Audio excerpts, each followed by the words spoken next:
Hello, and welcome to this week's edition of The Assembly Line, an NES homebrew podcast. I'm one of your hosts, Kevin from K-Han Games. I'm Beau from Soul Goose Productions. And we're here once again to talk about homebrews. So in the past, we've discussed some programming stuff, and we've discussed, of course, gameplay things. And this week, we thought we would talk about sort of one of the other avenues that a lot of people get into the homebrew scene, and that is in terms of collecting. Yes. You were a hardcore NES collector at one point, weren't you, Kevin? Yeah, I was trying to acquire every NES game ever made. I think there are 776 titles if you combine licensed and unlicensed during the NES's lifespan. I got over 700. I was closing in, but then Brian came out with the Power Pack, and I was like, why do I have over 700 of these cartridges laying in my living room? Because I was moving a lot at the time. Like, I moved from Florida to Utah, and then to Texas, and to Colorado, and I was like toting these cartridges around, and it's a lot of work. So I was like, I could have 700 of these cartridges or one of these cartridges, because all I really care about is playing the games. I mean, it was cool to walk in the room and see all of them. It's pretty imposing, but you know, at the end of the day, if you just want to play the games, it's a little overboard to have all of the physical copies. So Kevin's sort of like a recovering addict when it comes to collecting. He's been down that road. He doesn't want to go again. He's been known to sell off his homebrews, things like that. Because you did licensed and unlicensed stuff, not as much. The homebrew scene hadn't really taken off back then, if I'm getting my dates correct. Yeah, and you know, at the beginning of the homebrew scene's sort of lifespan, I did go out of my way to try to collect them all also, but there came a certain point where I had to take a step back and try to decide, you know, which of these games do I really care about? Because, you know, there were a lot of games coming out, and these days it seems like there's a lot coming out, and I just don't have the money or the time to sit down and play them all. Yeah, when I got back into NES things in kind of like late 2012, early 2013, I sort of entered it from the avenue of programming, collecting, and gaming all at once, and so my goal was always to pick up everything, and that was sort of after a lot of games had started to come out, and there had been a lot of things that Kevin had put out and some other people, and there was a back catalog of quite a number of things to get, and then also to stay on top of all the new releases. And so it was fun and interesting to me because I never really did the licensed collecting. I figured that was well outside of my price range to begin with, but you kind of view things a little differently when you look at them through these different lenses. When you're programming a game, you know, you can buy a game and analyze it and play it and appreciate it in a different way than when you're actually like just wanting a really, really great experience to play something. I think you and I are in a unique position too, because we're friends with a lot of the people doing these things, and you know, on top of that, we maybe not friends, but we interact with a lot of the people, you know, making these games and putting them out. So you want to sort of support all of your friends and everyone, that because you and I both know how much time and effort goes into making these things. So you want to support and you know, showing people, you know, with dollars that you care about what they do, I think is a pretty impactful thing. Yeah, back then I didn't know any of you guys though. I was really intrigued by like there was this whole scene going on, and whereas like with the NES, the license library, it was, you know, 700 and something games to go after, and with homebrew stuff it was like, well, there's only like 40 right now, and if I really just buckle down, I can get all those 40, and if I just stay on top of everything. And so that's what I did in terms of... Well, you have a pretty good amount of them. Did you get all of them that you wanted to chase? Well, I want to chase everything, Kevin. Well, I know you do, but I'm missing a few. Not many though. You're not missing many. Last I checked. Part of the thing with homebrew collecting versus like licensed or unlicensed collecting is like the parameters just are not as clear. You can end up collecting one of every game. You can end up collecting one of every edition. You can just end up collecting certain ones from certain people. You kind of have that freedom to sort of set your own standards, and you can also even go so far as to determine what is a homebrew and what is not on your own, which is something we talked about back in episode 1 and came up on the forums in the last day or two in terms of there's this Super Nintendo game. Golly, what is it called? Oh, shoot. Something fighting. Anyways, it's a fighting game, and it was done by some ex-SNK staffers. And they're professionals. They were in the industry back in the 90s.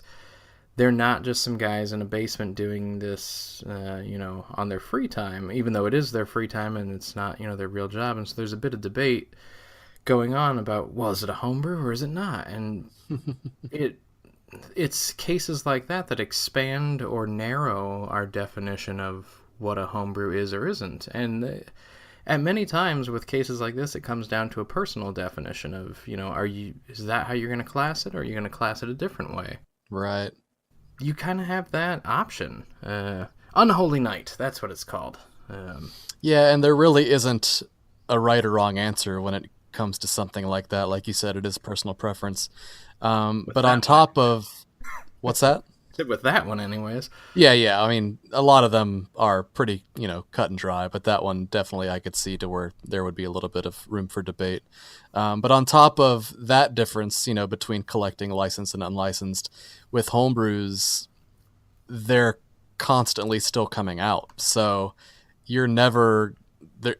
There's not a set number that you're going to go after, because that number is going to keep increasing as time goes on. Which is half the fun to me. Oh yeah, because they're getting better and better.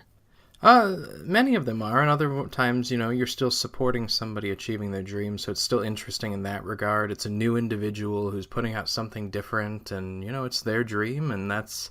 Yeah, and people are starting, to learn how to program at different times. So there's people just getting into it now that are at the level that, you and I were 5 years ago. So, yeah, it's cool to sort of be there as people progress and get better, and it's like watching your children grow up. Yeah, it is in a way. I remember when I started, it felt like, the first game had come out almost a decade before, and it was like, geesh, I really missed the boat. Like, I'm an old man here, or young man, whatever.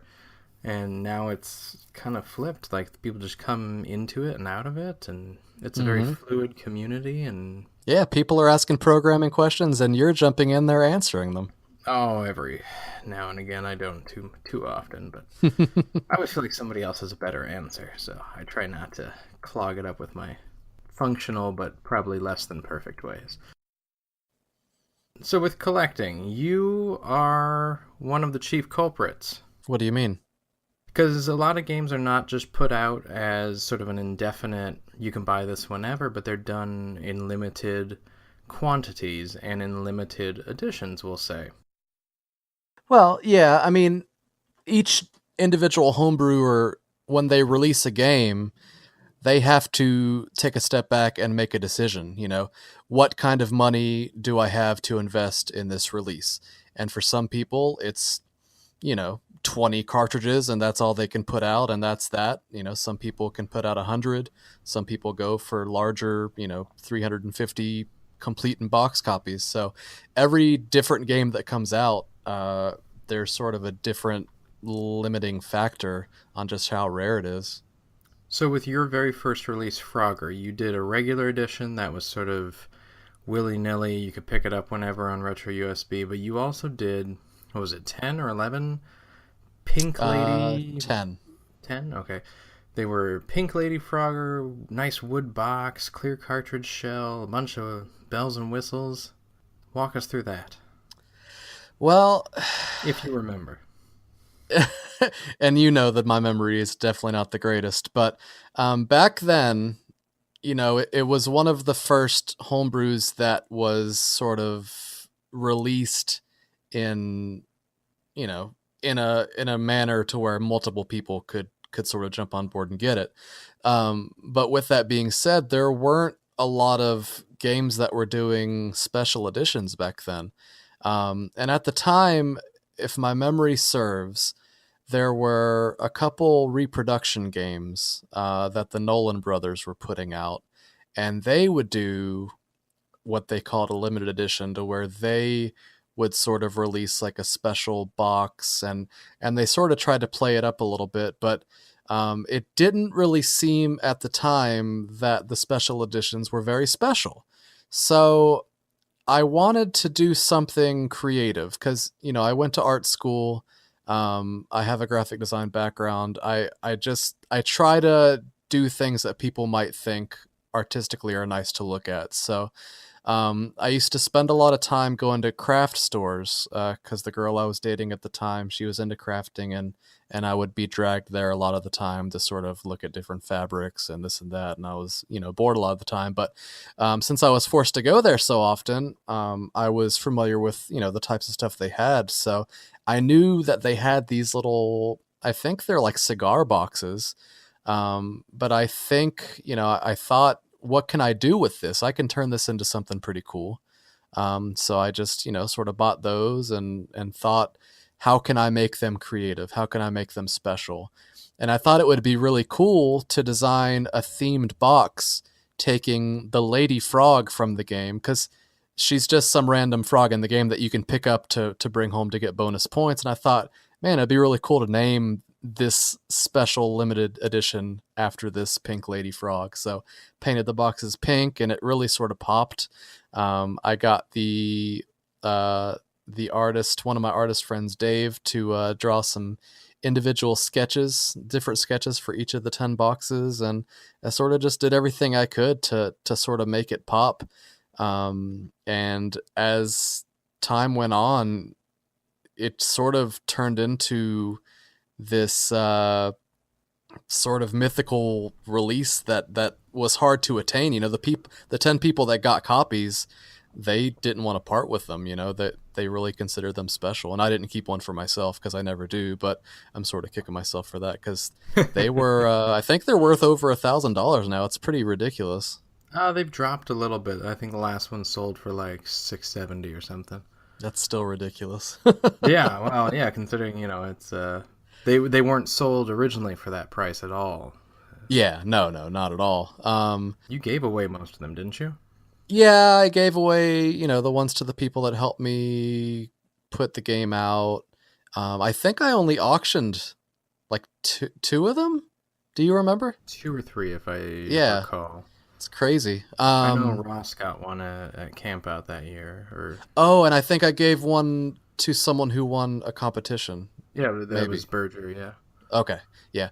But little did I know that I was sort of setting the standard to where releases in the future would come out with these limited edition, sort of all the bells and whistles and stuff added in releases. It's kind of cool. Yeah, well, and your next release was the classic, fabled Sneak and Peek, and from the get-go, that one was limited to 100 copies. Yeah, and I knew, for Frogger, it wasn't limited with the regular edition. It was sold on Retro USB, and I think I probably sold 600 copies before I decided to just stop because we ran through all the boxes. But for Sneak and Peek, I knew that it wasn't a good game. I mean, I'll just go ahead and say it. So hard on yourself.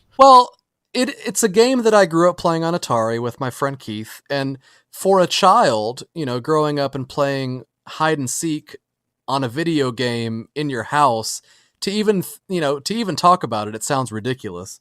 But I have such fond memories playing that game with my friend that I thought, this would be a cool game to sort of bring over to the NES. And Dave, who did the sketches for Frogger, I had him do the graphics for the game. And thinking about, coming out with the game with updated graphics, I thought was a cool idea. So, but I knew it wasn't going to be for everyone. And I knew that it wasn't better than, an arcade port. So I reduced the price when I released the game to a pretty affordable amount, and I decided, you know what, I'm only going to do 100 of these because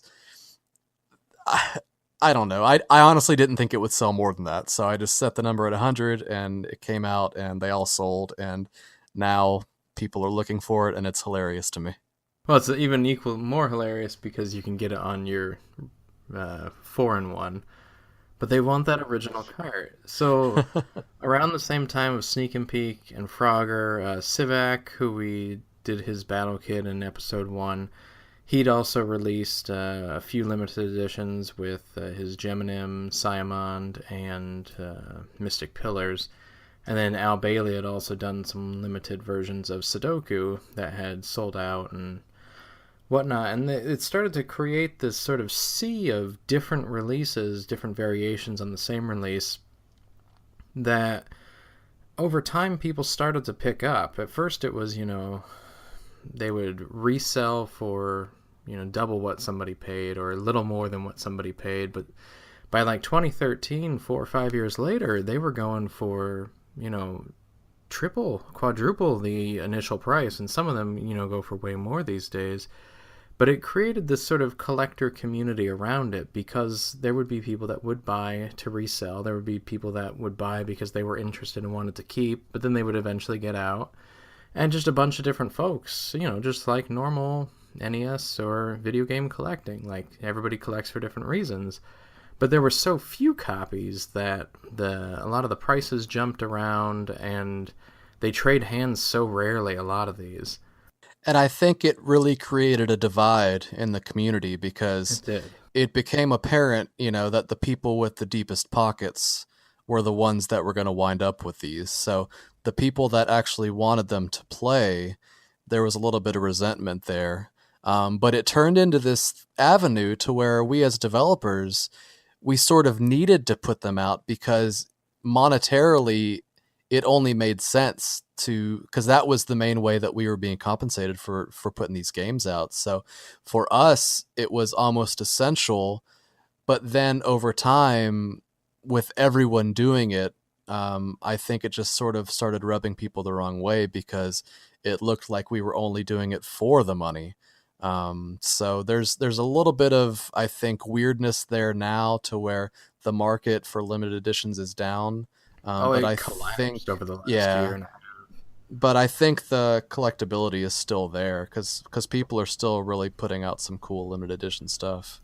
Well, it comes and it goes, and it's interesting that you said, there was that resentment with the people with the deep pockets and stuff, because when I came into collecting for it, I could see that sort of was going on, but I also knew that I had like no money, and so I just was very patient with everything. I'd sit there and refresh the sales forum and snipe stuff right away and get it, and then I'd work private deals, things like that. So I built it up without having to pay a lot of the ridiculous prices, which to me that was fun. I wanted to just throw down a ton of money at a problem.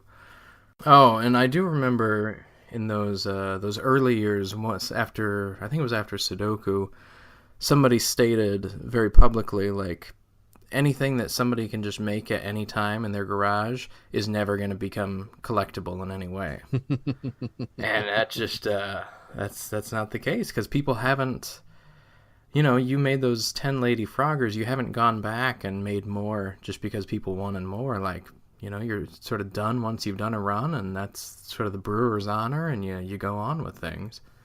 Yeah, and you have to stand by your word because once you dip back into that pool, I think you lose everyone's respect pretty much immediately. Well, and it really wouldn't be the same thing if you tried to make a few more, 10 years later. Like, it's not, people would still go after the first 10, not those last 5.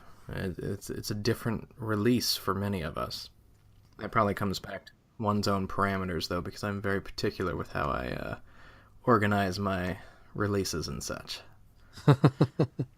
Well, I think everyone would agree with you. Like if Oh, someone no, they went won't. back and you don't think if I went back and made 10 more that people would be more inclined to collect the original 10? Well, in this case, perhaps, but like with Assimilate, there's been like 5 different releases, and there were like the second and third one was by the same person, but the label was slightly different. Mm. And then I think between like the third and fourth one, it was you can't even tell the difference in the label. You have to actually know who originally owned them and which runs they bought them off of and how they're different and stuff like that. It's just one of those things where, like, how crazy do you want to be about being a stickler for original releases? Oh, let's get nuts.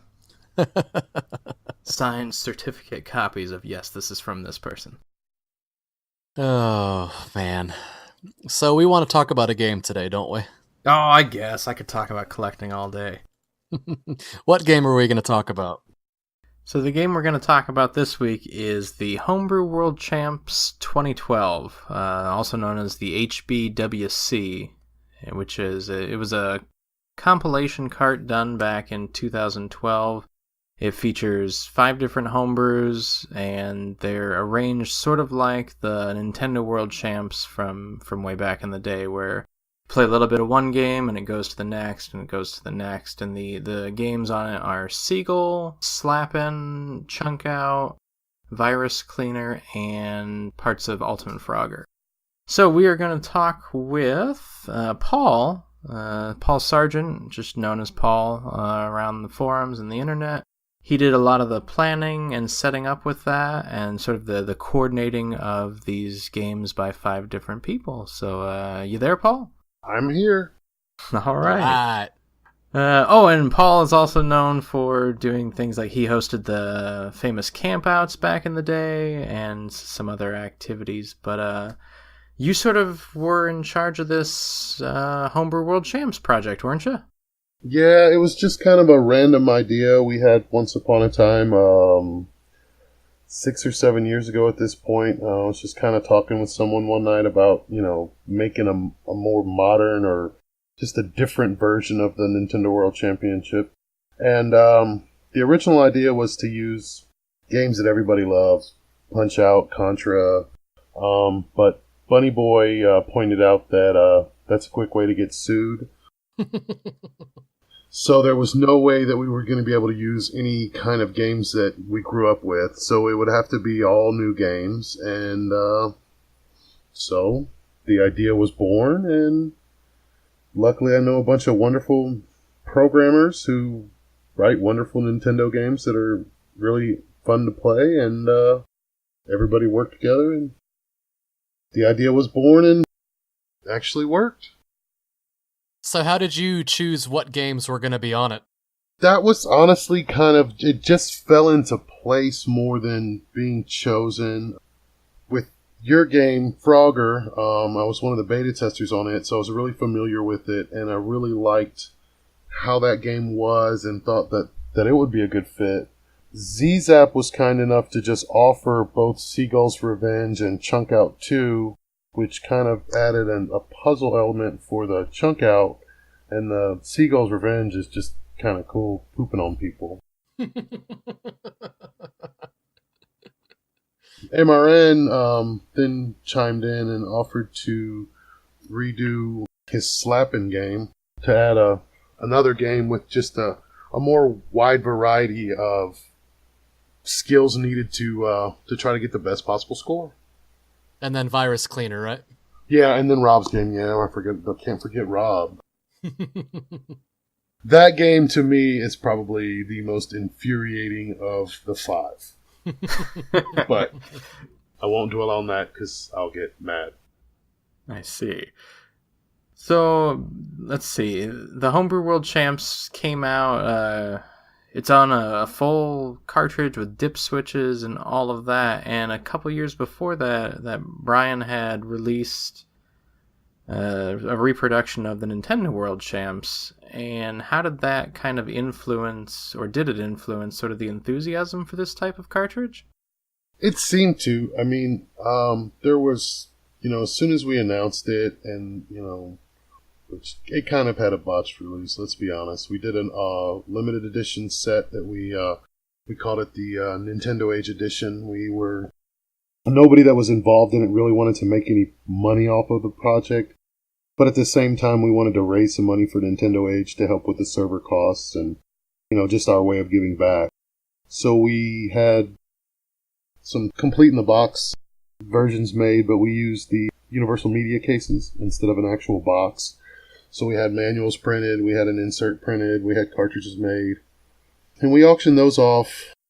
And then it was almost a full year before we actually the card-only version was released, which was kind of a sore subject with many people out on the internet that wanted to play the game but didn't want to have to fork out the money for the auctioned Nintendo Age editions. You said that it took a while for it to actually see release on the cartridge, but how quickly would you say the project took programming-wise from start to finish? That was actually pretty quick. The original idea came late 2010, and it just kind of was just an idea for a while. We really didn't do anything with it for a while. We just kind of talked about it with like so many good projects. It gets talked for a while before it actually does anything. But once somebody stepped up, and in this case it was Bunny Boy, because he was the one that was writing the code that switched from between games 1, 2, 3, 4, and 5, and also kept track of the scoring from each game. Once he actually made a post once and said, hey, this is what I need in the games. I need you to adjust your games this way. It was a matter of weeks before we had the first working ROM. So once the project had a clear path, it was literally weeks before we were actually testing it and finding bugs and actually trying to get a releasable version of it. So Brian did the actual sort of programming of it then? Yes. Each of the 5 games was actually edited. Original programmer of that game took the ROM that they had already made for their game and modified it to work within Brian's overall ROM, I guess. He was basically making it kind of into a multi-cart where there was multiple games on it, but it has logic that told it, go to this game once, and that game said, okay, I'm going to do this, and once that was done, it went to the next game. So Brian's game controlled the other pieces of the smaller games, I guess is a better way to say it. Yeah, I seem to recall, once Brian sort of gave us instructions on, okay, you need to edit your code to make it do this and this and this. It all happened really, really quick. Yeah. And I actually isn't there a bug in the game where I forgot to prevent my game from being paused? Actually, it is Rob's game. Ah. Virus Cleaner. If you pause the game in Virus Cleaner, and I've never played around with it enough. I know somebody has, but basically if you leave Virus Cleaner paused long enough, when you get to Frogger, you can almost play indefinitely. Midwest Gaming Classic, they had actually found the bug then and made some ridiculous scores, but game wouldn't end, so they couldn't actually get to the final score screen, and I kind of didn't want to learn exactly what was up with the bug because I was a little heartbroken. So I think we both know that feeling. you have so much time and effort put in, and it's released, and then somebody's like, "Oh yeah, we found a bug that nobody else found," and you're like, "I hate you, I hate you." So what was the kind of the hardest part of this whole project, would you say? The actual cartridge release. The limited edition part, they were universal media cases, so there were 69 of them we made, and the universal media cases don't actually fit Nintendo games, or at least nobody had found one in 2012 yet that did perfectly. I think they do now. Universal media cases actually had to be modified to fit a Nintendo game, so I had 69 cases that I had to cut pieces of plastic out and then number all the inserts, number all the cartridges, number all the manuals, and then assemble them. And that was more work than I actually thought it was going to be, to be honest. You got 3 things that you're numbering, then you got to assemble them, and all the while you need to be careful in keeping everything nice and pristine because you have people that are very particular about the condition of their video games, and Paul's never really cared, so Did it sell well when it came out? Nintendo Age Edition that we did to raise money actually raised over $3,000 for Nintendo Age after paying all the suppliers for the cases and the manuals and the inserts and the actual cartridges. Once all that was paid for, Nintendo Age Edition raised over $3,000 for Nintendo Age. And then once, about a year later, when the actual loose cart was released, it sold a couple of hundred copies within a year. Honestly, don't know what it's sold since then. I kind of haven't bothered that man with that question because he's working on his other projects. So you mentioned that you don't care too much about the quality of your games. Is it true that you used to collect the crappiest copy of every game you could find? Yes, it was very fun. I always cared more about having the game than how the game looked. I met so many collectors over the years that were particular about, oh, this game has a nick in the label, or, oh, you can see that somebody wrote on a piece of paper on top of the label, and there's a little crease or divot in the label if you hold it up to the light just right. And I never cared. I had the game worked, that's all I cared. So, yeah, for the crappy collection was born at one point, and the goal was to own all the Nintendo games in whatever shape I could find them in, and it was fun. Didn't you have a really crappy copy of Super Mario Brothers that you got graded? I still have that one, and I actually didn't get it graded. It showed up at my house one day in a box with probably the nicest note I've ever received. I mean, it was already graded, and it was Super Mario, the original Super Mario Brothers, the first one, and it graded a 10, which across all of the VGA lines, both video games and comic books, and it's the lowest score of any item that company has ever graded. They did not include a grading sheet with it because there were so many flaws with the game that they wouldn't know where to begin with taking points off of what. It has a BB hole in it where somebody apparently shot it over the years. It's still sealed. Is that before you got it or after you got it? Before I got it. I refuse to do any damage to it. It's already had a hard enough life. So you said it's sealed? It is sealed. It's confirmed legit sealed. That's It's VGA, never been opened. Yeah.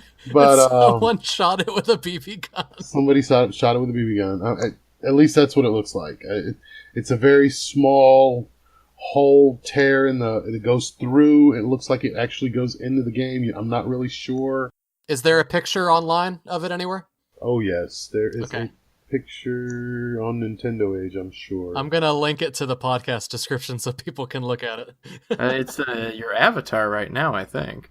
If it's not, I can make it. Probably the worst thing about it is it actually last year, or maybe it was earlier this year, I had somebody offer to buy it, and I was going to sell it, and it fell off of the shelf where it was. Oh. And I don't know if you know VGA games very well, but on the top of where the game is, there is a piece of plastic, plexiglass, whatever, acrylic, whatever it is, that actually holds the game down so you can see the label where it gives the game name and the serial number and the grade. There's actually a piece of acrylic right underneath that holds the game to the bottom of the case.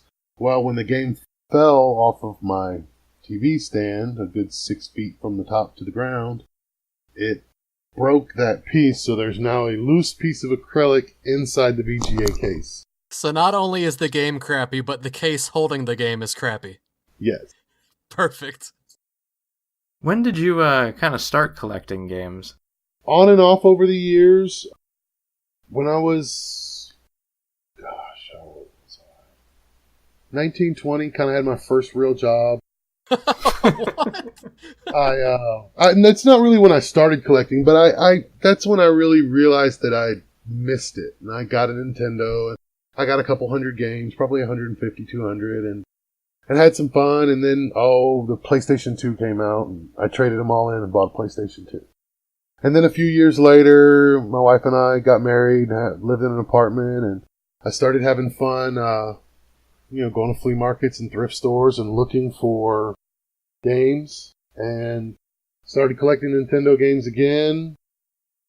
But like I do over the years, I ended up selling them off again when we found out we were having a daughter and I needed to have medical co-pays and hospital bill payments, and sold all my games.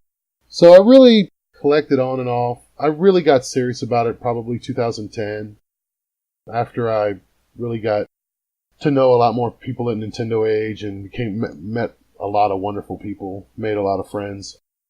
So 2010 is what I really say, kind of the beginning of when I really collected versus kind of having a casual interest in it.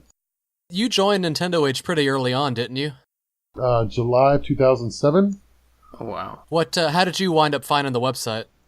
There was a thread on DigitPress. I was a member of DigitPress back in 2006. I actually joined it because there was a sealed stadium events that went for auction back in mid to late 2006. I don't know if you remember that at auction, but it's the first complete in the box stadium events that I had ever seen for sale or for auction. I watched it. There was a DigiPress thread on it, so I joined the site. Found a link from there to Nintendo Age. Kind of just read the site. Didn't really join until 8-9 months later when the site was locked down and you had to be a member to read it. So once that happened, I was like, okay, I need to join this site. So I only joined the site because I had to. And now some of your best friends are from it, huh?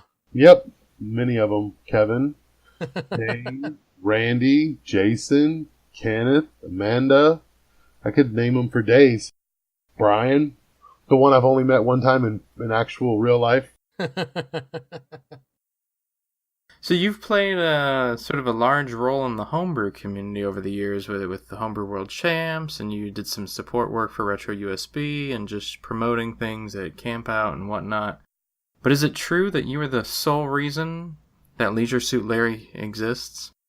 You'll have to ask Kevin that one. All I can say is that for at least 4, maybe 5 years, I bugged him about that game. Yes, you're the only reason it exists. Kevin's early programming days, he would work on a game and put it to the back burner and hand me a ROM, and it would sit in a folder, and every now and then I would fire it up and be like, Kevin needs to finish this. And, well, he did. And what would you send me a message on? Oh, no. AOL Instant Messenger. AIM. Jeez. I swear, you And guys. you're hidden in the game somewhere, aren't you? I am hidden in the game. Says the man who programmed it. Spoiler alert. We're not going to tell you where. I tested that game, and I still remember stumbling upon it and just being like, who's this guy? I don't quite get this joke. But now I know that guy. So, it's fun. It's one of the better Nintendo games, in my opinion. What would you say is your favorite? Well, let's do... Homebrew or original? Let's do both. How about that? My favorite original Nintendo game would be hard to pick one, but if I had to, live with one game left only, it would probably be Wario's Woods. Really? I love that game. Wario's Woods? Wario's Woods. There's a first for everything. I'm a shooter guy, really. Vertical shooters are my favorite genre of game. Gunak is really high up on my list of favorite games, and I didn't even play it ever until 2014. It was the first time I'd ever played that game, and I love it. I spent some time on it, but Wario's Woods really, as a gamer to me, is challenging because there's advanced strategies on moving the pieces and completing your stacks, and it's a challenge. Homebrew-wise, it's technically a port, so I don't know if you count it or not, but in 2010, 2011, someone in Japan released a game called Blade Buster, and I have spent hundreds and hundreds of hours playing that game. It only has a 3-minute mode and a 5-minute mode, and you can beat the whole game in 5 minutes. But it's really just a scoring attack, but I have soaked weeks and weeks and weeks into that game, and it would definitely be my favorite homebrew. If we're not talking about ports, then I don't know, because that's when it gets challenging, because there's so many great homebrews that I hate to just throw Blade Buster, but I love that game. So who is your favorite home brewer of all time? So, Oh no. let's preface the question with a question. Are we talking about gaming, their programming wise, or just, personality? You can answer that question however you like, as long as the answer is not me. My favorite homebrew programmer would probably be Rob Bryant. Okay. Simply because that man is an animal in person and will do things that will just boggle one's mind. Didn't he pee off a balcony or something one time? The first time I met Rob, we were in Knoxville in 2008, and there was a Nintendo Age Expo there. And after the expo, we all met at a steak and ale place, I believe it was. Closed the bar down, so then we went back to my hotel room to play some Nintendo games, and they could finish drinking, and Rob decided to try to pee onto his own car from the 6th floor of a Comfort Suites, I believe it was, in Knoxville, Tennessee, and he failed. He was about 4 feet short, so about the width of the sidewalk. He couldn't get the stream enough, and he felt like a failure because he could not pee on his own car. I love it. So you said you had a different answer for your favorite homebrew programmer? Sure. That one, if we're talking about in terms of games, Rob makes some fun games, and I enjoy them, but I've actually had more fun playing Kevin, your games over the years. I knew it. Simply because Frogger is the game that I have the most time into that's not Blade Buster. Yeah. I got the beta test Frogger, and I probably soaked 150 hours into the game and really enjoyed it. And then after Frogger, you went through that spell where you didn't really release any games for a while, but you started a bunch. And I had a lot of fun with that. And to me, that probably is key to why I think you're probably my favorite programmer, simply because I really had a bunch of fun in the early days when you really weren't releasing stuff, but you were just messing around with games. Well, I do have to thank you for all the help and motivation you gave me over the years, because you are the reason that a lot of these games got to the point where they are, so thank you. Thank you for finishing them, because they've been great. Well, some of them still need to get finished. Gatsby. No. If Kevin's going to make another game, let's see if I still have the ROM. Probably got some weird name. Oh, it does. He's got my early folder. I think half of Nintendo Age has your early folder. Yeah, thanks to old Paul there. Hey, don't blame me. Lord. Yep, unicorn. So you hosted the Nintendo Age Campout for a number of years, which was sort of a just giant gathering at your place. But at that event, there was quite a bit of homebrew presence, wasn't there? Every year from the first year on, the first year was a little different because 2009, the homebrew scene was really in its infancy, other than a few smaller releases, not to diminish them. I think was Frogger out at that point, Kevin? It came out in 2009, but I don't think it was out when the campout, because the campout's usually in July, right? So the first one was in August, but yeah, June, July. I think Frogger came out in September. Okay. Bunny Boy's always been a big supporter, so every campout, he always sent us just a box of goodies for stuff to test or play or try. Whatever we wanted to do with it. He didn't really care. So we got a couple of different homebrews. The second year, Big JT brought his Assimilate one year when he was working on programming the game, but he hadn't. He had a dev level, which was supposed to be a really challenging level, which it was. Actually, that was 2010. I remember now because I got drunk on tequila and decided that I was going to beat the level, and he told me that you couldn't beat the first level because it really wasn't meant to be beaten. So I took that as a challenge and spent an hour and a half drinking tequila and slamming a controller on the ground trying to beat John's dev level. I think I did, but I really don't remember. Woke up on my back porch with my t-shirt as my pillow, so... That's about right.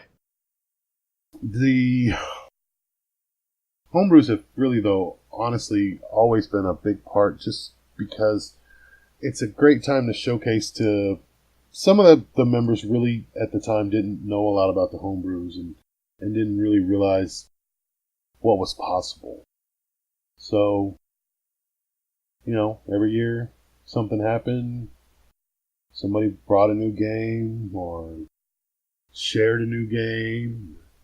You know, Rob used it one year as a test for his the Mad Wizard, because that was infuriating. I remember we spent a couple of hours with a piece of paper and a pencil mapping out the game and where you went. That was pretty neat. We felt like we were 10 again with paper and pen before the days of the internet, when you actually had to play a game and map where you were going and how you got there and what was down there and order which you needed to do things. Well, is that it? Yeah, that could be it. Question? Is there anything that you wanted to like get out there that you think is important for other people to know, or? No, not really. I mean, the thing that I would say the most is, especially the Homebrew World Championship. It was a fun project. We hope one day to make a second one. I would like the second one to, because you had the NWC and then you had the NCC for the Nintendo Campus Challenge. So we're trying to work on a sequel. Is it going to happen? I don't know. We've talked about it for 4 years now and nothing's happened. But maybe somebody will hear this and bug the right person and we'll get back onto it. But until then, game on. Yep, so that was Paul talking about the Nintendo World Championship cartridge. No, the Homebrew World Championship cartridge. And like I said, it was modeled after the original Nintendo World Championship, which was a contest that Nintendo started back in 1990. And they had, in 29 cities, they got together and they invited everyone in 3 different age groups, 11 and below, 12 to 17, and then 18 and over. And people would come and they'd stand in line and they would try to get the high score on this competition cartridge that combined 3 of Nintendo's games from the original NES. They had Super Mario Brothers, the original one. You had to collect 50 coins, and then that would move you on to Rad Racer, which would pick, I think, one of 2 different tracks. And depending on, you know, what your point total was at the end of Super Mario Brothers, that would determine which of the 2 tracks on Rad Racer would load. And then after you beat that track, it would load Tetris. And for 6 minutes and 21 seconds, you would play these 3 games. And the object was to get to Tetris as quickly as humanly possible and to just kick ass at Tetris. And that's where you would really, really get the high scores. And someone named Thor, who both of us have had the pleasure of meet. And come on, if you have a badass name like Thor, you have to be a badass. He's a strapping gentleman. Yeah, really, really nice guy. He won the 12 to 17 age group. And he actually became the spokesperson for a company named Chimerica, who did some unlicensed NES cartridges, which was a little funny. But yeah, he was sent overseas. He promoted these games. He actually won some kind of car. Like, he won a car for winning this contest, which was funny because, well, I guess it wasn't funny. At the time, his family was not doing well. So this car to them was a godsend. I think they ended up selling it and using the money just to survive as a family. But anyway, Paul took the idea for this competition cartridge and said, you know what? I'm going to find homebrews, and I'm going to get with these developers, and we're going to put together this competition cartridge, and I think it'll do well, and I think it'll be fun. And honestly, I think that he pulled off sort of, I mean, I don't want to say a miracle, but I mean, it wound up working really, really well. So yeah, Paul told us a bit about the history and everything, but I guess we should probably take some time and go through each of the games, since a lot of folks probably haven't played them, and Yeah.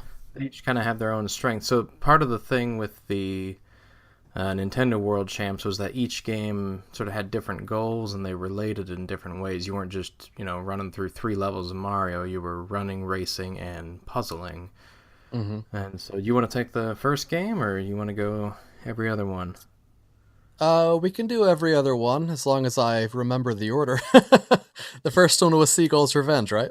Yeah. Why don't I guess I'll take Seagull, unless you want to talk about Frogger in the end.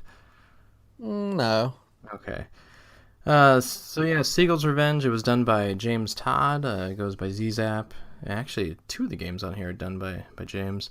He was sort of one of the key members of the AVS Scoreboard project later, but way back when he did the Seagull game, and you just fly along the top of the screen, and you press the button, and you poop, and you try to hit little like characters on the screen, and they're actually Nintendo Age forum people. You can hit Dane, who was the founder of the website, Uncle Tusk, who does boxes and manuals for a lot of homebrew things. I think Pirate's on there.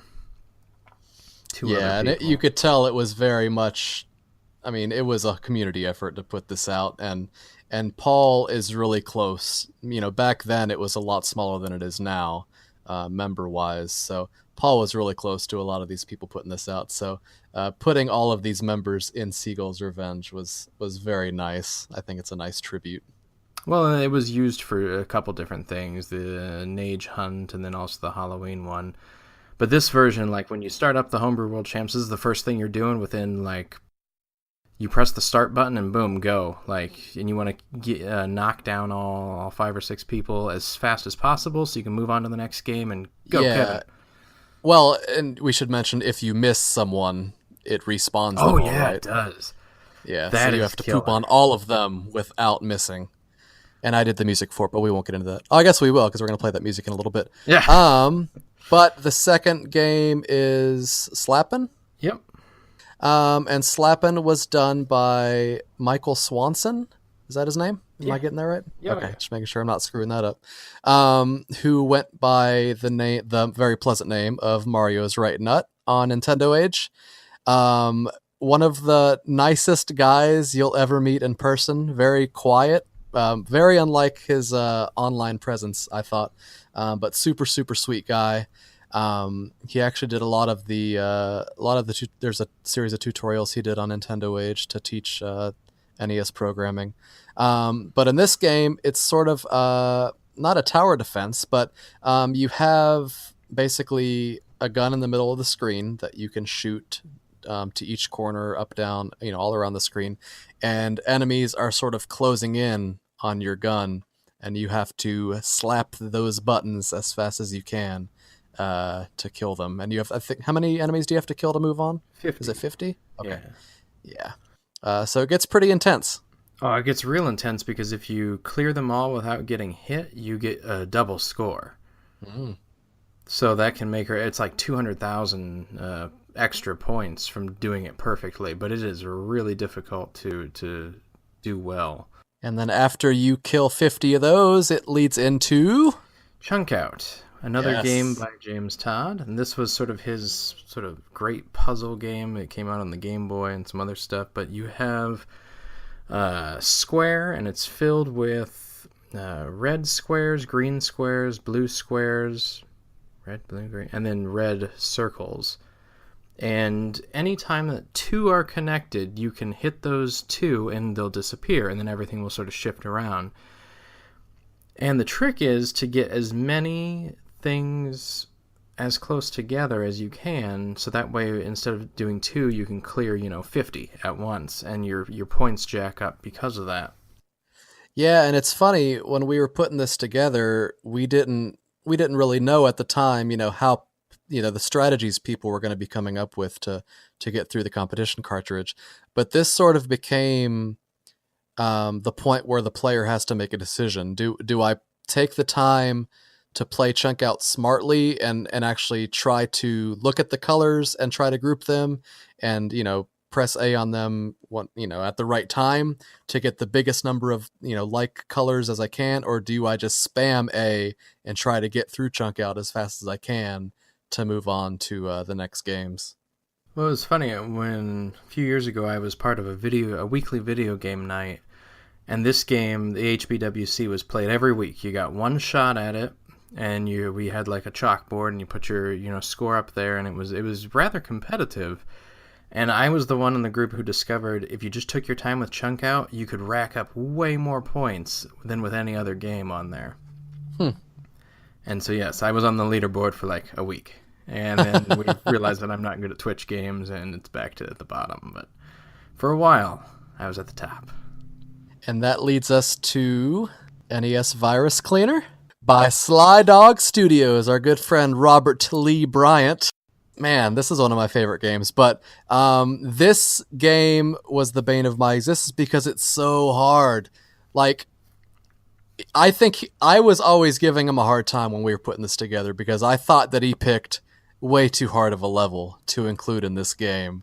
But I think in hindsight that he did a really, really good job with this level because it is tough, but you have to stay patient because the purpose of this game is to basically collect viruses and clean them off the board.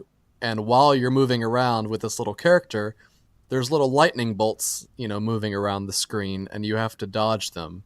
And if you get hit by the lightning, it sort of evaporates you and you respawn.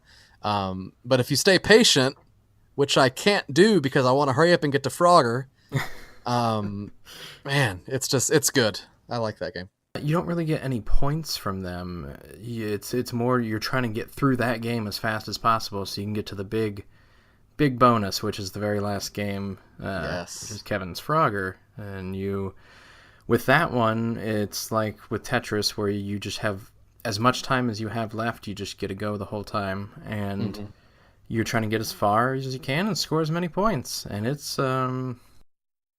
I'm not very good at Frogger, so I I don't really have a lot of rush to get there.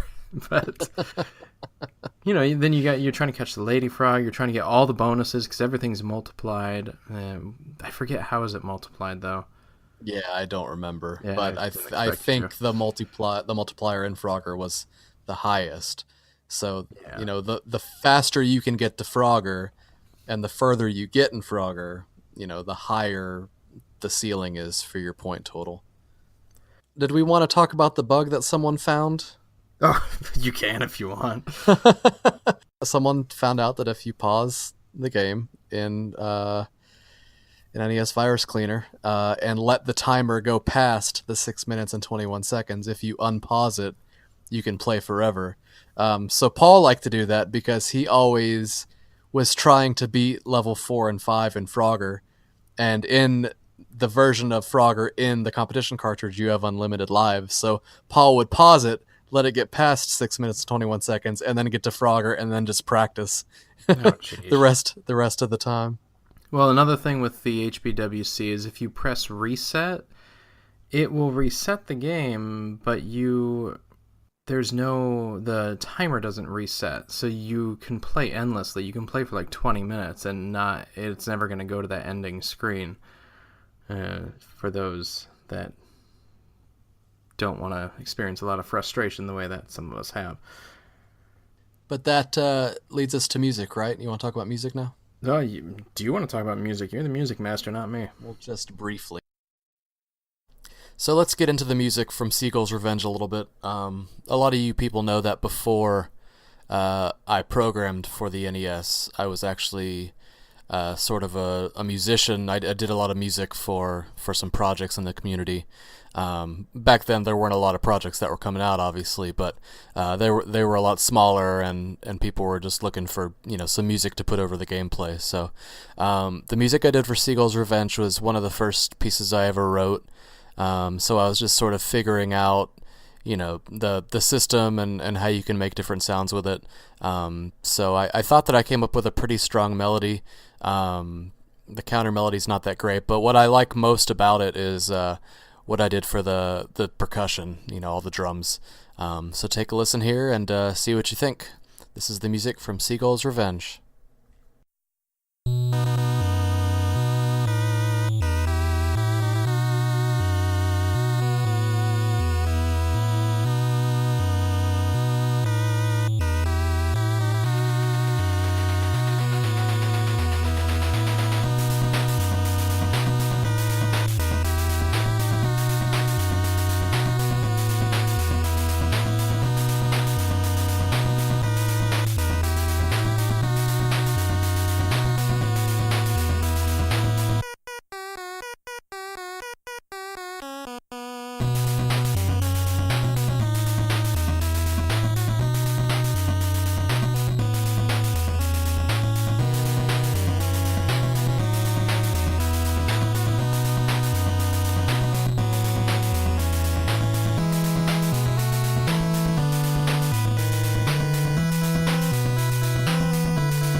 So the 5 games then, they kind of each interrelate. In Seagull, you're trying to, get your perfect shots and go as fast as possible, not waste time. Slapping, you're trying to get that perfect score regardless of time.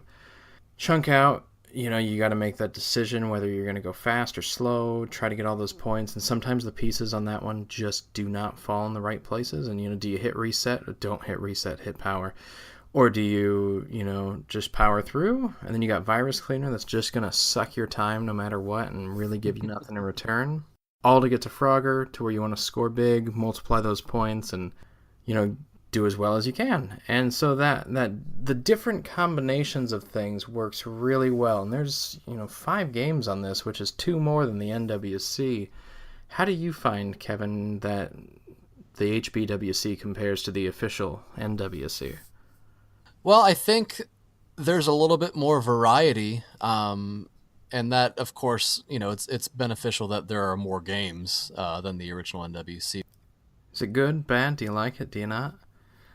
I love it. No, I mean, even if I wasn't part of its creation, I think that we pulled off something special. The games all are fun, and I think that none of them sort of overstay their welcome. You're playing Seagull's Revenge, and how long can you play a game where you're pooping on someone and it still be fun? But there's that challenge of you have to hit all of them or you don't move on, So there's as a competitive gamer, and I assume that anyone playing a competition cartridge is trying, has a little bit of competition in them, competitiveness. It's fun trying to poop on 6 things without missing. And it's also nice too because it gives you a taste of 4 different fully released homebrews. Seagull really never got its own game for such obvious reasons. But yeah, it's a nice way to. Yeah, actually, they're all out of print now. But no, Chunkout's still in print. Is it? Yeah, and you can get Frogger on the 4-in-1. Chunkout's in print, but it's never in stock, Brian. And Slappin' and Virus Cleaner are both out. But yeah, it's a good exposure to the world of homebrew. And it does work really well as a competition cart. You're not going to get a 20-hour adventure out of it, but a game to play with some friends or to challenge yourself, it succeeds rather well. Yeah, and I don't even think you necessarily have to be a fan of homebrew NES games to Oh find it no. enjoyable. I mean, you can have a party with dudes who, play Call of Duty or whatever, and if you just sit back and drink some beers, there can be a lot of fun, being had from the competitive side of that. Yeah, I mean it's that well done, and the just the combinations right. It's the levels, everything. If someone wanted to buy this, is it still available? This one is. There was that first run of things that Paul mentioned, that the limited ones, and then it's been on sale on RetroUSB.com for a number of years now. And still in stock, still ready to go. There's no box or manual, but every purchase does go to help out the site, the Nintendo Age site. Absolutely. So as you know, each week we ask you guys if you have any questions to feel free to write them in. And this week you guys have come through in spades. We got two really, really good questions. And we wanted to sort of touch on those right now. The first question was the effect of ROM releases on sales. Typically, we as homebrewers, we release our games on cartridge with box and manual, and sort of, try to fulfill the needs of collectors to be able to put these games on their shelves. But a lot of people just want to play the games, and not a lot of homebrewers just try to sell the ROM. Why do you think that is, Beau? Well, I think the precedent for, from the late 90s up until the present is that if you're gonna release the ROM, you just release the ROM. You don't try to profit off of it. Mm-hmm. In most cases. I mean, the homebrew scene is closely tied with emulation. You have to have an emulator to play and test your games, the forums, whatnot. And so they figure, all these ROMs have been pirated and passed around. Anybody would do the same thing with their stuff. And there's just that general feeling that you're making something to show, not making something to make money off of. It's only once you start to get into things like the costs of physical production that then starts to become a real factor, or it started to become a real factor in the past. Yeah, I think every time I've released a game, I get messages from people saying, I really want to play your game, but I don't want to drop, $60 to play it. Like, why don't you just sell the ROM on your website for a few bucks? I'd be happy to support you. But like you mentioned, one, we're making these to sort of put out into the world physically, to be part of something, a community, something on someone's shelf beside, the games of our childhood. To us, that means something. But secondly, like you mentioned, piracy really is a big deal. And us not selling the ROMs isn't going to stop it because, as you mentioned, all these games are probably out there to download. But if we can find a way to maybe, we don't want to encourage it, if we sold it on our website, ROM by itself, it would be out there way faster for people to download. And then who would want to even pay $60 to buy the game if it's freely available?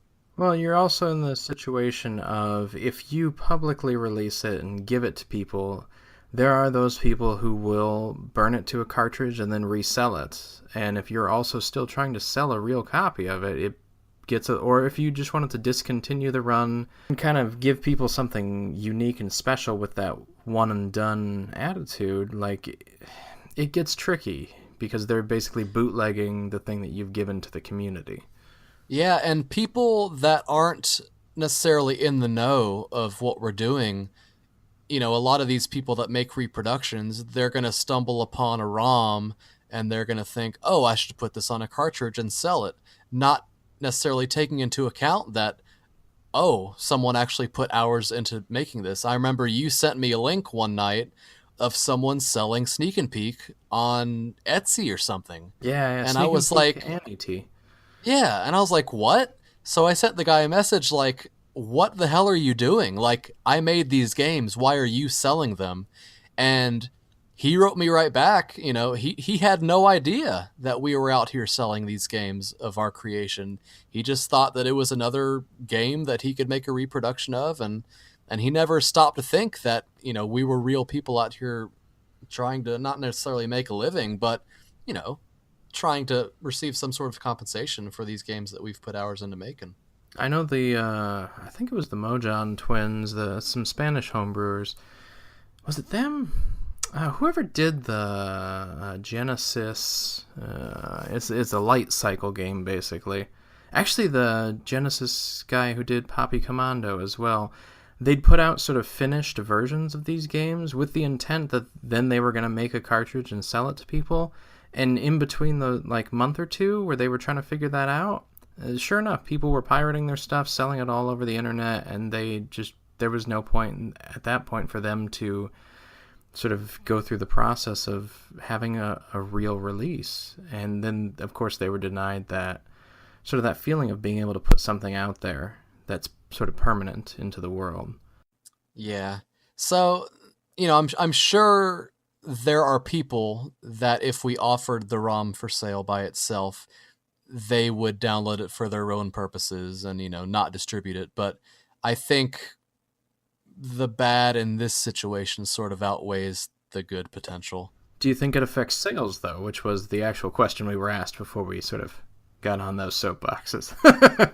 I think it does to a certain extent. I mean, I think there are people that would buy it no matter what. If I release the game for free on Nintendo Age, I think there are still a number of people who would want to support me and buy the physical copy. But I would say that it is my guess that I'm just going to put a number out there like 33%. I think my sales would go down 33% if the game was out there to download freely. And with all of this, there's really no way to know concrete numbers because every release is different. You can have a game that sells 20 copies. Well, would a ROM release have really affected that? Probably not. And you have another game that can sell, hundreds or more, and would a ROM release affect that? And if so, to what degree? And how would it be different? Every game is just so different. It's not like it was back in the licensed era where they were guaranteed to sell, hundreds of thousands of copies and move on to the next. One of the few ways that we do have of sort of gauging how many people would pay to play on just a strictly digital release is that with a lot of Kickstarters, people will offer a very, very low digital release only, and they really don't sell very well. When I did Spookatron, there were 6 backers out of 130 or so that took the PC only version, and that was it. So wow, that's a really good point. And that was $10 versus the next tier was almost 40. It was 38. That's quite a difference. That's a quarter of the cost, but nobody wanted it.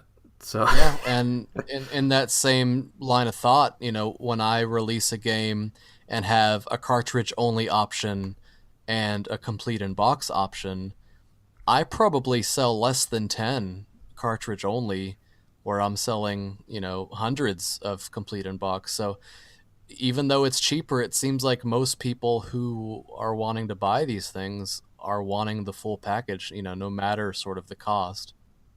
Yeah, it's different, and every game's different. It's just sort of... Well, I mean, it's true.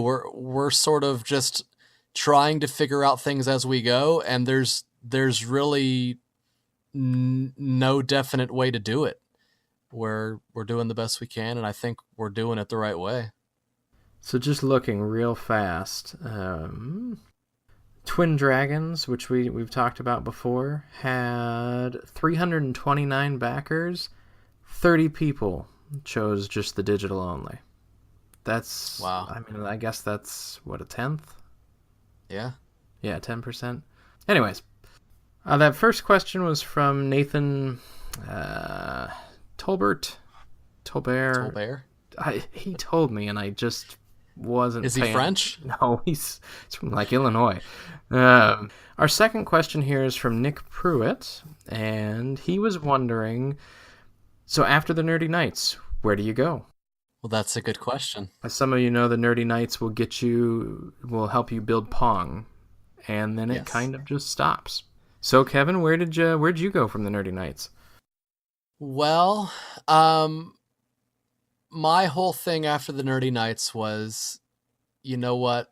I'm going to think of a project and I'm just going to go for it. And when I run into problems, I'm going to just ask people directly along the way. And I think the biggest sort of hurdle, and I think the thing that opened up, the most progress right away was figuring out how a game engine actually sort of runs, where you have different game states. Because I had Pong, but I didn't know how to make a freaking title screen and how to go from the title screen into the game. So being able to learn how to separate, different states of the game engine, I think was the first thing that I moved on to from the Nerdy Nights. And the way I did that, and I think I've mentioned this in the past, was I just jumped on AOL Instant Messenger and I found a direct way to communicate with Bunny Boy directly, to where I could just ask him questions directly to him and get a response, whenever he got around to it. And that's how I started progressing with programming. I had a direct feed and I would just ask him question after question. How do I do this? How do I do that? How do I make the frog animate? How do I make the rose, scroll? And just piece by piece by piece, I just started learning, and then light bulbs just started going off. And before you knew it, I've released 9 games. Just like that. You just Yep. wake up one morning and you got 9 games under your belt. Knock out a game, knock out another game. How did you do it? My path was sort of similar, except of course I went to you and asked you a bunch of questions. And I ignored you. Kind of. No, you were really good, but I would write you those like 10-page emails and I think it just overwhelmed you. Yeah. And so I decided for my first project, because I wanted to do a Zelda-like, I decided that I would do Adventure for the Atari, the 2600, which was a game that I'd never played, like never even fired up. I just knew that it was very basic looking and it had sort of the same movements of Zelda. And I was like, well, you know what, I'll look into that. And so I asked Kevin a bunch of stuff. He helped me figure out some things like collisions and some object stuff. And at the same time, I started reading a set of tutorials by the guy who did Slappin', Michael Swanson. And they kind of almost, not directly, but pretty close, like jump from where the Nerdy Nights would have gone. And I know Brian would have probably gone many other directions. But Michael took it into a Zelda-like, and I was like, oh, well, that fits really well, because it's got, everything that I need. It's got, the 4 directions and animations and separate weapons. And I just kind of plowed through those over the course of, a year or so, and they're really, like, dense. I remember I took his first lesson and dumbed it down to, like, just be able to do the most basic thing in it, and I had to separate down like 14 steps just to get it to where it was like, hey, it's just loading a sprite. And then I built back in everything on top of that. And that's sort of how I learned, was just picking that apart and trying to make it work and having that project in my sights that I wanted to do. And it's funny how different thematically their tutorials are. Bunny Boys were always so like professional, the type of thing that you would read, in a textbook. And then Michael's were like, so do this because it's fun, and do this if you want to. And it's like, it's just so informal. It always made me laugh. Plus add in foul language. But yeah, they do definitely have different approaches. And then from there, like between going through those tutorials, I could finally start to go to places like NestDev, or even read some of the questions that people had asked in the past on Nintendo Age, and they started to make sense. It was like, oh, so that's what, I know what this is, but I don't know what this is, but I can sort of bridge that gap by the result of what I'm seeing. And so it was pretty nice. I'd really recommend Michael's tutorials as a place to go from the Nerdy Nights, and also asking people directly. Yeah, so I guess the, too long didn't read synopsis of the answer is, think of a project that you want to do, within reason. If it's single screen or a couple screens, you're not going to do a scrolling platformer right away. I mean, you could, I guess, but Some have. we would recommend maybe, lowering your scale a little bit. but then just go for it. Figure out what the first thing is that you need to do to get this project happening. And if you don't know how to do it, ask us and just learn piece by piece. Before you know it, you'll have the game done. Well, that's another thing too, is if you choose that, if you have like, I want to make Zelda in your head, but you dumb it down to like, first I'm going to make this thing that sort of gets most of the pieces, like gameplay wise, then it really is pretty useful. For sure. So yeah, keep writing questions in. We're happy to discuss them, talk about them. It gives us a lot to sort of remember when it wasn't quite, I'm not going to say it's easy now, but like there was God, no. so much that first year because I was doing it like just in my free time that I sort of glossed over. It was like, oh, I spent like 2 months on that one tutorial. Right. This is why people don't just get it, every day. Yeah, it's definitely nice reflecting. So if you have any questions, we'll repeat at the end of the episode, but send them into nesassemblyline@gmail.com and we will answer them on a future episode. Yeah, so a lot has been happening in the homebrew community lately. It's funny, you go that first part of the year, the first few months of the year are like a lot of activity, and there's usually like sort of a dead spot, and then suddenly like there's like 5 releases at once, and there's no rhyme or reason to how any of this happens. So we're actually here with Greg, who is part of the team that has put out the Haunted Halloween games over the last couple of years, Haunted Halloween 85 and Haunted Halloween 86. They go by the name Retrotainment Studios, and they've sort of got a whole team that puts these games together. And about 2-3 weeks ago, there was an image, or a series of images, an animated GIF, Kevin. GIF. I knew you were going to correct me. I will fight you. It started floating around some of the forums about a new game that they have that's coming up, and it plays once, it doesn't loop, so you got to sort of really be paying attention, and it shows, you see sort of this like safari guy descending on a rope, you see a map screen, you see some sort of like jungle, a gun flash, and then nothing. Coming soon. So, we are here with Greg, who may or may not be willing to unveil some mysteries about that. Greg, how you doing? I'm doing great, gentlemen. How you doing? Excellent. Yep, quite good. I gotta say, there's some cool parallax scrolling going on in that little GIF. Yeah, that's all Zach. If you guys had a chance to take a look at 86, that's when we really started getting into that sort of thing, and now we're just all about it. We want to put it everywhere. Yeah, why not? It looks awesome. So Zach did the art on that? I was curious. Zach's he's like the lead visual artist, that's how we word it. He does pretty much all of the background stuff. So, everything that we do is largely a collaborative effort, so we all kind of get to chime in on things. But then, like, sometimes I'll bring him concept work, or Tim, or Thomas, or whoever, but then Zach makes it look right. So do you guys have the same team back that's been doing the Halloween games, the 5 of you?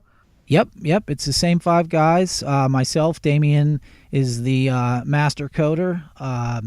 Zach, like I said, does the backgrounds. Thomas largely does the music, and Tim and I do a lot of the collaboration for game ideas, and I do the majority of the sprite work, and Thomas is picking up some of that, and Tim's learning some of that as well. So, we're really trying to hone what we're doing and improve in any way possible. It's pretty cool that this is is this the 3rd game that you guys have all done together?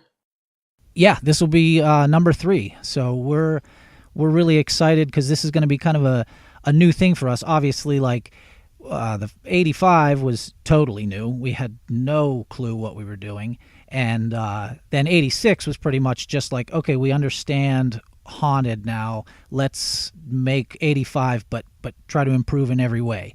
And now that we're making this game, it's kind of a clean slate. We're going to explore some new things without getting into too many techie details. We've learned a little bit from the development process in the past 2 games, and kind of like what we were talking about, parallaxing is something now that we just want to go crazy with. Also, potentially working in a little bit of subtle nuances into the parallaxing so that we can make it look even more like parallaxing instead of just straight up splits on screen.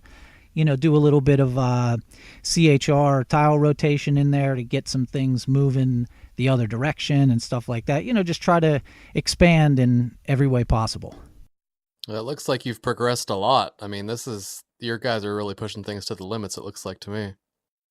Well, yeah, thanks. A lot of this is Damien. You guys know him as Teppels, and he also now goes by Pino or Pino Batch, so he's got a couple names going out there. But, he's the mastermind behind the code. We kind of just have to work with him and figure out what can and can't be done, how much we're going to be taxing the CPU at any given time. So, okay, we know, well, we can't really have many enemies here. We have a window for 2 enemies. So we just have to be really strategic about how we do these things. It certainly helps that you guys have one of the best, NES coders existing today. So good job there. Undoubtedly.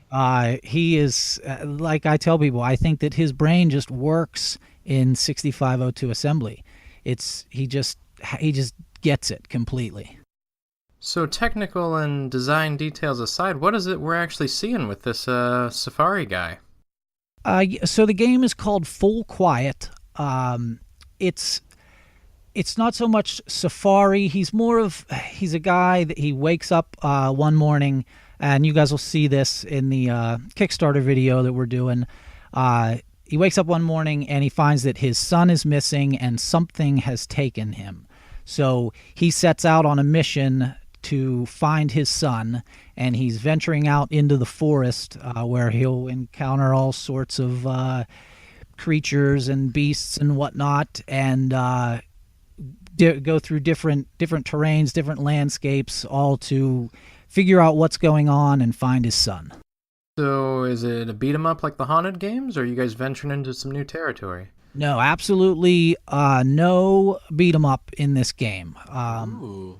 Yeah, it's going to be a shooter, but I mean like a Contra style shooter in that it's 2D. It's There'll be a little bit of platforming, but it's going to be heavy on puzzle solving and sort of. I guess the approach that we keep thinking is that we want it to be a much more like visual, audible, temporal, cognitive experience. Whereas Haunted is pretty like left to right, straightforward, beat the crap out of everything that you can. This you're going to have to think about, and it like we do, it'll get a little challenging, but we hope we can find the right balance in there. Single player? Single player, yeah. Yeah, there's only, as far as it's planned right now, there will only be one human in the game. So what can we sort of expect in terms of Kickstarter type of rewards, tiers, all of that stuff? That's, as we do, it's all last minute. So Tim and I were actually... That? I can't help it. We, the video that we did for e06, the Eugene Crisp video, that was thrown together by our buddy Mikey and Thomas in like 2 days. We're kind of doing it again. We're just getting everything packaged up and trying to get it up onto Kickstarter for September 1st. So the tiers, what we're thinking right now, obviously we're going to try to get another unique shell color, which that's one thing I'd like to hold off on because I don't want to speak too soon about it. Of course we'll have classic gray, but the CIB version, cartridge version, and we're thinking about a few other things that might be related to the story. The story's going to be a little survival-esque. You have to figure out how to deal with the enemies and how to keep yourself alive as you go through this mission. So we're going to try to sneak a few things in that are related to that. And another huge aspect of this game is going to be like you saw the radio tower in there and like a ham radio. We're going to bring we're gonna be putting that sort of stuff into the game, where we're getting into like radio calls and a little bit of the technology behind it. That's actually where full quiet comes from. It's a term from radio relays. Oh, huh. I'm always curious where titles come from. Yeah, it's so basically it's like when there's a radio signal and it's being relayed from one station to another, they call it full quiet when there's no interference on the signal itself. So we're going to kind of play off of that. It's a little bit of what do you call that, like a double entendre or whatever that fancy term is. But we're going to kind of play off of that a little bit to take it into a little bit of an interesting direction. Are either of you guys ham radio enthusiasts? It's something that we're all definitely into, and we've really been getting into it more and more. And like Morse code is something that's going to be in the game. You might have to learn a little bit of that. But for me, I think personally it stems. My dad was a communication specialist in the Army, so growing up, it was like, we were on the walkie-talkies all the time, and like, I knew how to talk like a radio like a radio specialist, like CB radio or whatever lingo. I kind of knew all that growing up. I knew a little bit of Morse code when I was younger. We'd like use the walkie-talkies and talk back and forth. So I'm pretty sure for me personally, that's where it comes from. I know everybody else has their own personal interest in this. So by the time this airs, of course, the Kickstarter's already going to be live, so you guys can go check it out. But and a lot of the people listening probably already have. But for those who haven't, do you have your price points already that you want to go over for just like a typical like game and box type that? Yeah, it's going to match what we did for 86, where it's going to be like $50 for a cartridge only and $60 for the CIB. Like the swag bag, do a t-shirt and pin and stickers. People seem to like that stuff. So we're just going to try to do more of that based off of the feedback that we got from the last campaign. Now we're for certain going to have a digital version of this ready for a simultaneous release with the NES version. So that'll be like a much cheaper alternative, like a $10 tier for the digital version right off the get. Whereas last time, we weren't sure if we were going to be able to even make that happen, so we had to wait and not put it on as an original tier. But this time it'll be there early for people who want to just see what the game's about on PC and maybe either don't have the NES unfortunately, or don't want to shell out the money for it, which $60 for a game, that's a lot to ask of people. So I fully expect a lot of PC downloads. Are you guys using Derek's GGVM for that? Actually, no. So Derek and I went back and forth for a long time about this, trying to get it to work. And there's a few things in the way that we do extended RAM on our board that doesn't quite jive with it. Now, I know that he could... he's a smart guy. He'd definitely be able to eventually figure this out. But we actually started working with the guy that does the 3D NES. Have you guys seen that? Oh, yeah. I don't think I have. Yeah, we started. It's totally awesome. Like you're playing your old favorite Nintendo games in 3D. So we started kind of collaborating with him to make our own emulator, then, that we could bring all of our games to straight to PC. And that was obviously a process to get everything to work correctly, but so far everything's working. The people that make that, they're called Geode Studios, and it's a fantastic piece of software. And so far everything's working great for the 86 build on PC, so we're just going to keep rolling with that. Wow. Awesome. You guys have done such an amazing job with both the Haunted Halloween games. I'm just super excited for this new one. Well, yeah, thank you. That's that means a lot coming from someone like yourself who's killing it in the NES homebrew world. Well, I still haven't released a game, so don't get too excited. I've played killing it in so many ways. I know it's going to be there. I mean, it kicked my ass in Milwaukee. I know that's going to be a good game. Oh, that was a fun time. Fun and frustrating. I can't tell you how many times I wanted to throw the controller through that awesome monitor you had. So your game has something in common with BattleKid then, Beau. I mean, mission accomplished. It was a faulty show demo build, we'll say. I put really hard levels like level 3, so that's no like fun level for anybody. 1. Level man. 1's easy. You just got to get used to it. Oh, you just got to get used to it. Well, yeah. Thanks for making me look like I don't know what I'm doing. I try. Well, thanks so much, Greg, for coming on and chatting with us. You can check out their project on Kickstarter. We'll have some links in the description and stuff like that. And as always, it's great talking to you. Yeah, anytime, guys. Thank you very much for having me on. This is a lot of fun. Hey, we'll see you in Portland. Yes. And we'll actually definitely have probably Greg or one of the other members of the Retrotainment team back on to talk about one of the Halloween games in October. So it won't be that long before we hear from him again. Cool. Anytime, guys. All right, take it easy. So one other thing that Greg and the Retrotainment fellows are up to, which is part of fulfilling one of their Kickstarter stretch goals from last year, is a Famicom version of the Haunted Halloween games. And those are just coming out, or they've just sort of like started leaking information on those through Twitter and some unofficial things, and the Kickstarter backer surveys. And not only did they release the game on a Famicom cartridge, but they actually translated the text to Japanese, right? Yes, they did. Very good. Wow. I forgot about that. Crazy.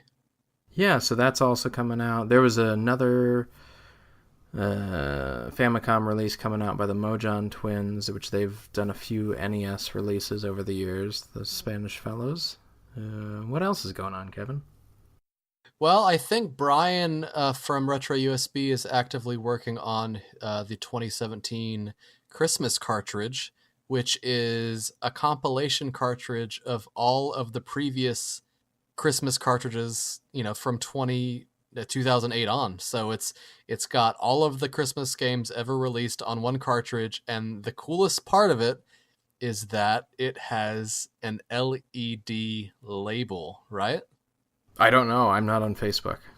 Well, yes, the answer is yes. He's put where the label normally is on an NES cartridge, he's put an LED or an LCD. I don't know if it's LCD or LED, but it's a screen that projects an image, and depending on which Christmas game you're playing, it will display that game's label.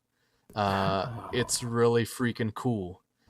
Consider my mind blown right now. Yeah, I just don't know how he pulls off this nonsense. It's like he just wakes up and he's like, hey, what is this outlandish idea that I've come up with? Oh, I can do that. And then he does it. And it's like, what the hell? Like, can I have a quarter of your brain, please? Brian has done many, many interesting and neat projects over the years. He's known for the Retrovision, which allows you to play Game Boy games on the NES. He's done, all the Christmas cartridges, everything with Retro USB, pretty much, including the full clone console. I know we're not supposed to say clone with the AVS because it's way better than that. Yes. The AVS, it is sort of the end-all, be-all of how to play the NES or Famicom Disk System on an HD TV. Yeah, and you've had these crappy clone systems coming out in the past, for $60 that'll play your NES games in HD, but they're all garbage. And Brian was so tired of that crap, and he was like, you know what? I'm going to do it, and I'm going to do it right. So he took the time to, learn all of the NES's eccentricities, and he just developed this thing from the ground up using an FPGA, right? Is that what it is? FPGA? FPGA, yeah. Yeah. And so this came out... What is that? I forget what it stands for, but he would know. Again, it's yes, beyond he me. would. So the AVS was released last year and been in development for several years, and so there was quite a bit of build up for it. And it sold out within the first few months. I think by Christmas it was sold out. Yeah, the demand, I mean, the demand was building up for so long that people were chomping at the bit. So yeah, once he said that they were ready to go, they flew off the shelves. Yeah, and then it's been on back order ever since. So that's almost 9 months now. That is 9 months of Yeah. people waiting for this thing. You could pre-order it, but you still couldn't get it, and it is on its way for those who are waiting. Yes. Anybody who's pre-ordered is, guaranteed their one, and then I would expect the remaining ones to again fly off the shelf. Yeah, it might even be out by the time this episode comes out, so definitely go to retrousb.com, click on the AVS picture. I think the pre-sale that he had is over now that they're basically almost there. But compared to the other good HD, alternatives for the NES, the price is outstanding. Yeah, it's what, 180?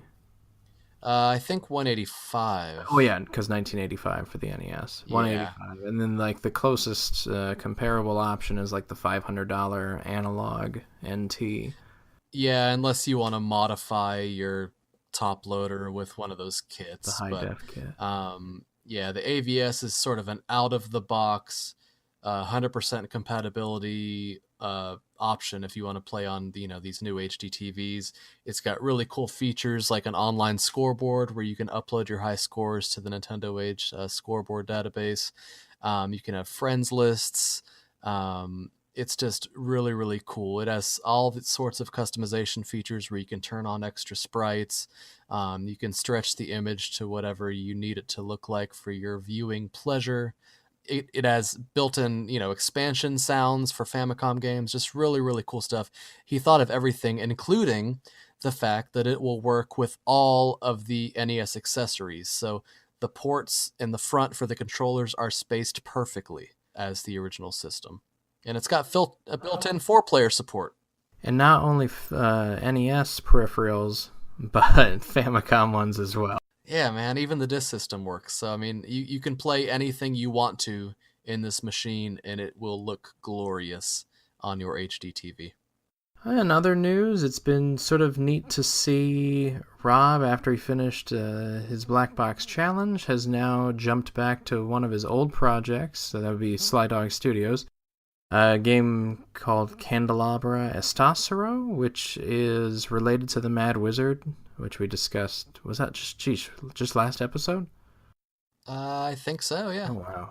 But yeah, he didn't ease back into it either. He just dove right in. He's making some really good progress finishing this game up. Yeah, and if you're curious to see almost the day-by-day updates on it, check out his Twitter, and he posts all sorts of things. It's one of the neat ways to watch a project develop. Yeah, and I think you can find him at Sly Dog Studios, and he also posts them on Facebook too. So if you're not on Twitter, you can add him on Facebook and follow him there. So our music this week that we'll close with comes from a man named Sergio Elisondro. He has released a musical cartridge called A Winner Is You. He's also done... Not only... I'm going to stop you right there because we need to highlight this fact. Not only is it a music cartridge, it is full audio on an NES cartridge. It's like CD quality. I mean, it's real audio coming out of your Nintendo, which is amazing. Yeah, the code for the conversion was done by Shiru, and then the actual mapper was built by Bunny Boy. And it's huge, right? Like 64 megabytes? Yeah, like no game back in the day was 64 megabytes, right? I was talking with Brian, and it looks like 64 megabytes in 1990 would have cost about $1,500. So, but how big was the largest licensed game? Oh, like 512 KB. Yeah. So that's, I think, So 128 times the size. Yeah. The song we're going to feature from Sergio's music cart is the DuckTales theme, right? Yeah, so Sergio's done some covers of classic NES songs, and he does them not by looking at the score for it or the, what do you call that? The music? The sheet music? Sheet music. There we go. But he does them from sort of memory and just from what he's, as he listens, he interprets it. It's not a direct Slavish cover. And he plays all the instruments. He plays the drums, the guitar, the bass, the keyboards. Every single thing that you hear in this song, he tracked by himself. So he is a super talented dude. If you ever get the opportunity to see him play in person, he goes around to some of these music festivals. I know he'll be in Portland again. Definitely check him out if you get the chance, because he puts on a hell of a show. Yeah. Oh, and he does also do like more chiptune music, but this is, he actually plays real instruments and can do this level of stuff as well. So it's interesting to see that give and take. Yep. So before we play the DuckTales theme for you, we just want to thank you for tuning in. Again, if you want to write in any questions, you can write them into nesassemblyline@gmail.com.